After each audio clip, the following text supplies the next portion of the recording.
বৌমারা, আপনাদের কেন যদি আমার মাইকের আওয়াজ যায়, অল্প কিছু টেকনিক অবলম্বন করলে আপনি আপনার শাশুড়ির মন জয় করতে পারবেন। শাশুড়িরা আসলে বেশি কিছু চায় না, আগের জামানার মানুষ তো, এদেরকে ওইভাবে হাত করতে হবে। মাঝে মাঝে একটু শাশুড়ির মাথায় তেল দিয়ে দেন, চুলে তেল দিয়ে দিবেন আর কি, মাঝে মাঝে চুল আশ্রয় দিবেন, এগুলো কিন্তু খুব পছন্দ করে শাশুড়িরা। উনার প্রেশারটা একটু মেপে দিবেন, ডায়াবেটিক্সের ওষুধটা খাইলো কিনা সময় মতো খোঁজ নিবেন, কি পছন্দ করে খেতে একটু রান্না করে দিবেন।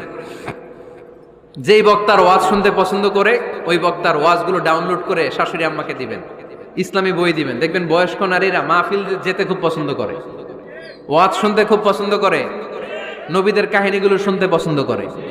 বসায় বসায় একটু কাহিনীগুলো শোনাবেন। বাইরে বেরোলে জিজ্ঞেস করেন, আম্মা আপনার কিছু লাগবে কিনা। আর একটা টিপস আছে, চুল যখন আশ্রাবেন আর শাশুড়ির মাথায় যখন তেল দিয়ে দিবেন, তখন অতীতের কথা জিজ্ঞেস করেন। দেখবেন অতীতের স্মৃতিতে হারিয়ে গিয়েছে আপনার শাশুড়ি।